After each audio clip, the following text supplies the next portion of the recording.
Hi all, welcome back to my YouTube channel. ഇന്ന് നമ്മളൊരു അവിയൽ റെസിപ്പിയാണ് ട്രൈ ആക്കുന്നത്. നല്ല സൂപ്പർ ആൻഡ് ടേസ്റ്റി അവിയലാണ്. ഉണ്ടാക്കാനായിട്ടാണെങ്കിൽ നല്ല സിമ്പിളാണ്. അപ്പോൾ നമുക്കിതെങ്ങനെയാണ് ചെയ്തെടുക്കണമെന്ന് നോക്കാം. അവിയൽ ഉണ്ടാക്കാനായിട്ട് നമുക്ക് ഫസ്റ്റായിട്ട് വേണ്ടത് വെജിറ്റബിൾസാണ്. നമ്മുടെ കയ്യിലുള്ള വെജിറ്റബിൾസൊക്കെ നമ്മൾ എടുത്തിട്ടുണ്ട്. എന്താണോ കയ്യിലുള്ളത് അതൊക്കെ എടുക്കുക. ഇപ്പം ഞാനിവിടെ എടുത്തിരിക്കുന്നത് ക്യാരറ്റ്, ബീൻസ്, മത്തങ്ങ, കുമ്പളങ്ങ, പൊട്ടറ്റോ, പിന്നെ കായ് ചെറുതാക്കി അരിഞ്ഞത്, കോവയ്ക്ക, മുരിങ്ങയ്ക്ക. ഏകദേശം എല്ലാം ഒരേ വലുപ്പത്തിൽ കട്ട് ചെയ്യാനായിട്ട് ശ്രമിക്കുക. അപ്പോഴാണ് നമുക്ക് അതിൻ്റെ വേവൊക്കെ കറക്റ്റായിട്ട് കിട്ടുള്ളൂ. അപ്പം ഇനി നമുക്കിത് എങ്ങനെ ഉണ്ടാക്കണമെന്ന് നോക്കാം. ഞാനിത് കുക്കറിലാണ് വെജിറ്റബിൾസൊക്കെ വേവിച്ചെടുക്കുന്നത്. അപ്പോൾ നമ്മൾ കുക്കർ അടുപ്പത്ത് വയ്ക്കുക. എന്നിട്ട് നമുക്കൊരു 2 സ്പൂൺ വെളിച്ചെണ്ണ ഒഴിച്ചു കൊടുക്കാം.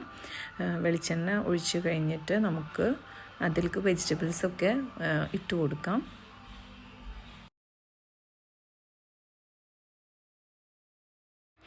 ഇനി ഇതിലേക്ക് നമുക്കൊരു 1/2 സ്പൂൺ മഞ്ഞൾപ്പൊടി, 1/2 സ്പൂൺ മുളക് പൊടി, പിന്നെ ആവശ്യത്തിന് ഉപ്പ് എന്നിവ ചേർത്ത് കൊടുക്കാം. പിന്നെ 2 പച്ചമുളക് കീറിയിടാം. കുറച്ച് വേപ്പിലയും കൂടി ഇട്ട് കൊടുക്കാം. പിന്നെ നമുക്ക് കുറച്ച് വെള്ളം ഒഴിച്ച് കൊടുക്കാം. കുറച്ചെന്ന് വെച്ചാൽ ഒരു 2 ടേബിൾ സ്പൂൺ, വളരെ കുറച്ച് മതി. അത്രയും വെള്ളം ഒഴിച്ച് കൊടുത്തിട്ട് ഇത് നമുക്ക് നന്നായിട്ടൊന്ന് ഇളക്കാം. നന്നായിട്ട് ഇളക്കി എല്ലാ ആവശ്യവും ഉപ്പും മുളകും മഞ്ഞൾപ്പൊടിയൊക്കെ ഒന്ന് പിടിച്ച് കഴിയുമ്പോൾ നമുക്കിത് കുക്കർ അടച്ചു വെക്കാം.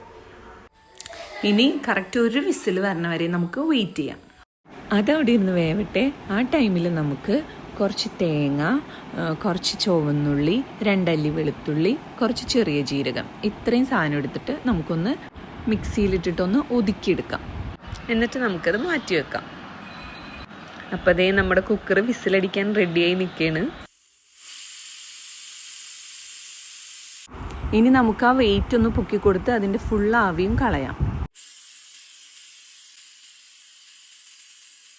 ഇങ്ങനെ നമ്മൾ ചെയ്യുമ്പോൾ നമുക്കൊരു കറക്റ്റ് വേവായിട്ട് കിട്ടും. അധികം ഉടഞ്ഞു പോവാണ്ടും എന്ന ആവശ്യത്തിന് വെന്തും അങ്ങനെ ഒരു പെർഫെക്റ്റ് പാകമായിരിക്കും. അല്ലെങ്കിൽ കുറച്ച് കുഴഞ്ഞു പോകും. കുഴഞ്ഞതുപോലെയാണ് നിങ്ങൾക്ക് ഇഷ്ടമെങ്കിൽ അങ്ങനെ ചെയ്യാം, അല്ലെങ്കിൽ നമുക്ക് ഇതിങ്ങനെ കളയാം. ഇതിപ്പോൾ കറക്റ്റ് എൻ്റെ ഒരു പാകത്തിന് കിട്ടിയിട്ടുണ്ട്. എനിക്ക് ഈ ഒരു പാകമാണ് ഇഷ്ടം. ഇനി നമുക്കൊരു പാൻ അടുപ്പത്ത് വെച്ചിട്ട് അതിലേക്ക് കുറച്ച് വെളിച്ചെണ്ണ ഒഴിച്ചിട്ട് നമ്മുടെ വെജിറ്റബിൾസ്, കുക്കറിൽ വേവിച്ചെടുത്ത വെജിറ്റബിൾസൊക്കെ അതിലേക്ക് കൊട്ടാം. ഈ ടൈമിൽ നമുക്ക് അതിൽ വെള്ളമൊക്കെ ഉണ്ടെങ്കിൽ അതൊന്ന് വറ്റിച്ചെടുക്കാം. ഇതിലിപ്പോൾ ഒരുപാട് വെള്ളമൊന്നുമില്ല, എന്നാലും ഉള്ള വെള്ളമൊന്ന് നമുക്ക് ഒന്ന് ജസ്റ്റ് ഡ്രൈ ആക്കി എടുക്കാം. അങ്ങനെ ദേ നമ്മുടെ വെള്ളമൊക്കെ വറ്റി വന്നിട്ടുണ്ട്. ഇനി നമുക്ക് നേരത്തെ ക്രഷ് ചെയ്ത് വെച്ചേക്കണ തേങ്ങയുടെ മിക്സില്ലേ, അത് നമുക്ക് ഇതിലേക്ക് ഇട്ട് കൊടുക്കാം. എന്നിട്ട് നമുക്കത് എല്ലാ ഭാഗത്തേക്ക് എത്തുന്ന പോലെ ഒന്ന് ഇളക്കി കൊടുക്കാം. എന്നിട്ട് നമുക്ക് വേണമെങ്കിൽ ഒന്ന് ഉപ്പൊക്കെ നോക്കിയിട്ട് ഉപ്പ് കുറവാണെന്നുണ്ടെങ്കിൽ ഈ സമയത്ത് കുറച്ച് ചേർത്ത് കൊടുക്കാം. എൻ്റെ കയ്യിൽ കുറച്ച് കുറവായിരുന്നു, അപ്പോൾ ഞാനൊരു കുറച്ച് ഉപ്പും കൂടി ചേർത്ത് കൊടുത്തു. ഇനി നമുക്ക് വേണ്ടത് തൈരാണ്. ഒരു 2-3 സ്പൂൺ തൈരും കൂടി നമുക്ക് ചേർത്ത് കൊടുക്കാം.